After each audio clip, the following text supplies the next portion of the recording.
Hi, Melanie Muenchinger here, illustrator for Gina Designs. Today I have a really special card to share with you, partly because I love how it turned out, but also the people that I was thinking of when I created it. Please stay till the end of the video so I can tell you a little bit more about that. First of all, we're going to be using the Inspiration Mosaic stamp set from Gina Designs. I used the frame in it for the framework of creating an interesting but easy layout for framing up the flowers. I'm also using my Stately Flowers 5 set. Going to be using the pasque flower from South Dakota. This is the only flower that I haven't colored yet in a video from this set, and I love how it turned out. Also, we're going to be using the hummingbird from my Stamper's Favorites set, and you can find more videos with all of these images on my YouTube channel. In addition to these stamp sets, you're going to be needing some cardstock. So I've got the Gina K Pure Luxury Black Onyx, some white, lovely lavender. This is just for lining the inside of that card so that I can write in it with a regular pen, and then a scrap of white for stamping that hummingbird that I'm going to pop up. I will post all these measurements below the video, so be sure to check that out. You're going to also need a large block for that frame stamp, and then I've got some medium-sized ones for the flower and the hummingbird. You're also going to need some ink. We're just using the Memento Tuxedo Black for our stamping. I've got some adhesive and some foam squares for popping up the bird. Got some scissors for cutting out the little bird. And then the markers that I'm using today, I'm using Spectrum Noir, alcohol markers. I've got the LV1, the PL3, and the PL5 for the petals. I've got the GB6 and the CT2 for the center, the DG2 for the leaves, and then I've got the IB2, CG2, JG5, TB5, GG3, and then just pulling in some of this PL3 for the hummingbird. I've also got a blender pen that I can show you in case I go outside of the lines, how you can fix that easily, and how to lighten up any areas if they get too dark. Also have just a white gel pen here that you can add highlights if you need to. If you cover up that eye, it's a nice thing that I like to do anytime I have an eye on an animal, just to add a little highlight to really give it some life. Okay, so to begin, we're going to stamp the frame onto our white mat. This is 4 by 5 1/4, so that's my favorite size for using with the mosaic frame. Just gives you a nice 1/8 inch border all around on your A2 size card.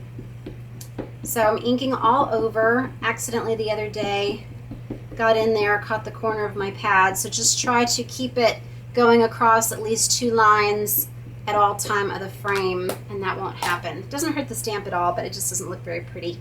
Okay, then I'm just going to tilt it in the light to make sure that I got every edge of that frame. Flip it over, and then I'm just going to eyeball it just by holding it over the mat, centering it, and when I see about 1/8 of an inch all the way around and the lines on my block are running parallel to the edges of my mat, I'm just going to lower it, press all over, and I make sure that I have one of the lines on the frame lined up with the line on my block, and that way I know it's going to be stamping straight.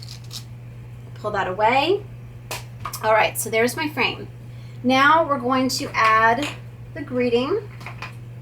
And where did it go? Hang on 1 second. Here we go. So thinking of you, this is my second sympathy card that I'm needing to send out this week. But thinking of you is a good one if you don't have a sympathy greeting. And I'm going to turn it this way actually. This fits in both of these blocks. But I'm going to have it here at the top. And then I'm going to stamp my flower. And I believe I'll only have time for coloring one of the flowers today. So if you're following along or recreating this card, you'll just color each of the flowers the same way. Okay, and you might just choose to have one flower on there. That would be pretty for the design as well. But this is one of my favorite things about this set, that it just really helps you spotlight or showcase different images, those boxes. And if you want to do less coloring, You could also, and I believe I have a video on this, where you're just filling in just what's contained inside the box. That's called the spotlighting technique, and it really makes you just focus on one area as if you're holding a magnifying glass over it. But I'm going to just color this whole flower the way that I did here. I'll put it here so that you can see where we're going with the coloring.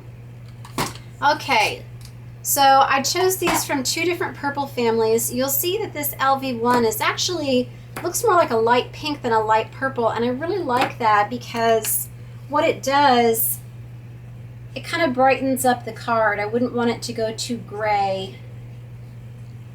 So to kind of consider that, just having different tones in your coloring. So what I'm starting out with doing, instead of coloring the whole thing with the lighter color, I'm just going to start with these darker shades and then go over it afterwards with the lighter ones. So I'm just tracing some of these lines and shadows, the little veins in the leaf.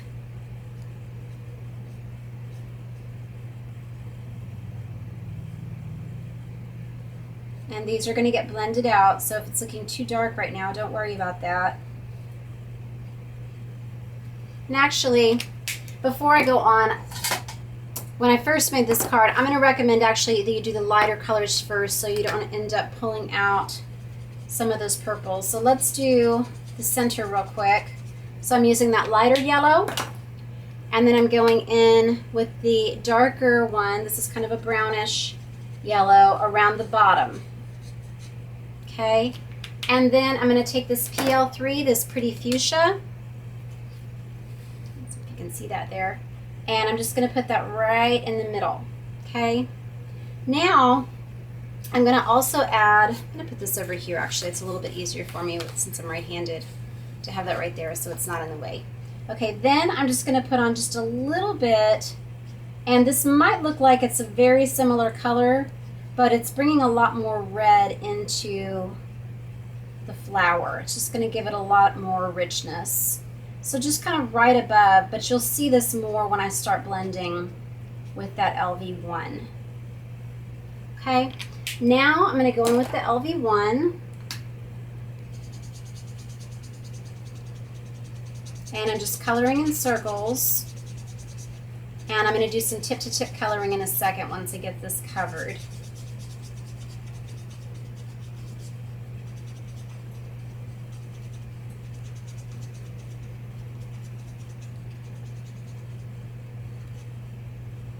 Okay, so now I'll take this deeper purple and I'm going to do some tip-to-tip coloring here. So I'm going to hold the darker marker in my left hand and just pull a little bit of that deeper shade out onto the petal. So it's making just these little flicking strokes that are just going along parallel to those veins. You swirl this around again so that you don't have that hard edge. And pull this up.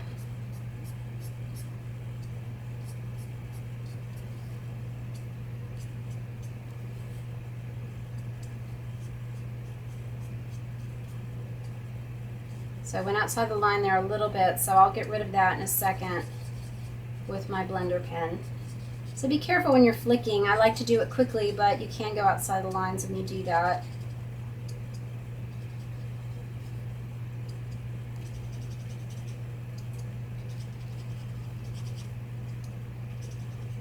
I love these colors together.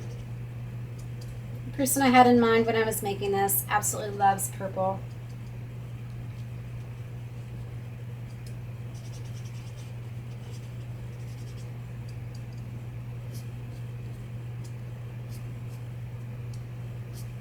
And it's done whenever you think it's done, like I always say. Now I'm going to go on to just doing those leaves. You can add more color here if you want. You could also go in with that blender pen, like I said. So what I'm going to do here, this is just diluting that color. So just going back and forth over it or holding it down, and that's all gone right there, okay? You can also go in and just lighten this up a little bit, and you'll see it just kind of start to disappear before your eyes. So pretty. Okay, so let me take this DG2 and just trace over. And it's got these really furry leaves and stems. And that kind of touches me, just kind of thinking about how it's kind of bittersweet. You know, it's not very pretty, the stem and the leaves, but it lives in kind of a harsh environment, just very wild.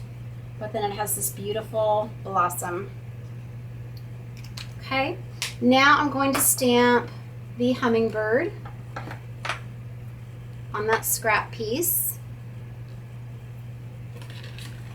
And for the sake of time, I'm probably going to use one that I already cut out. This is take 2 of this video. My battery died right at the end, so I just decided to redo it.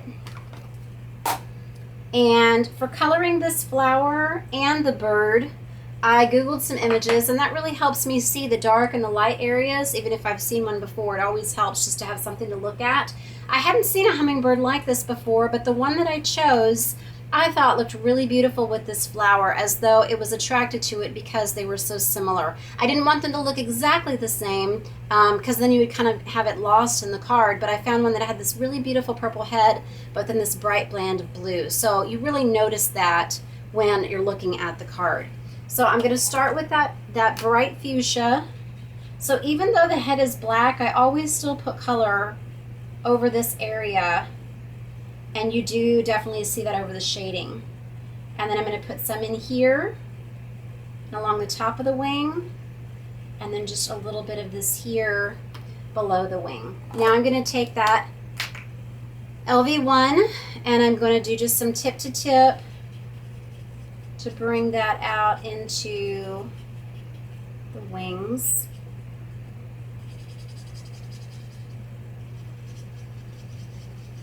And so when you swirl that around, that'll just start moving all that ink. And it's okay that I went outside the lines, because remember, you're going to be cutting this out. And then I'll just blend this down here a little bit. And then I'm going to use some of the GG3 for just doing the bottom of his little beak and his feet. And then I've got this band of bright blue that I'm going to put here, and that's going to get blended with that lighter blue. And then I'm going to take this beautiful jade green, the JG5. So I'll put it on the underside of his belly, and then there was just a little bit here on his wing. And then we'll go in with the GG2 on his belly.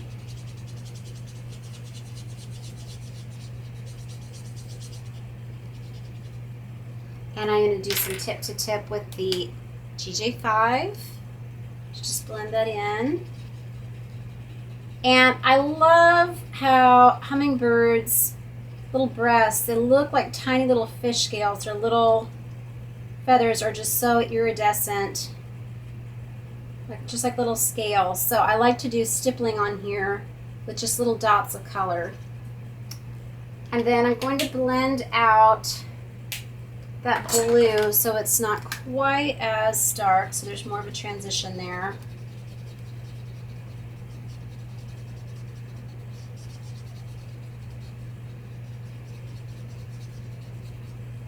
And I'm going to take this, I'm just going to pick up a little bit of the blue to blend that edge.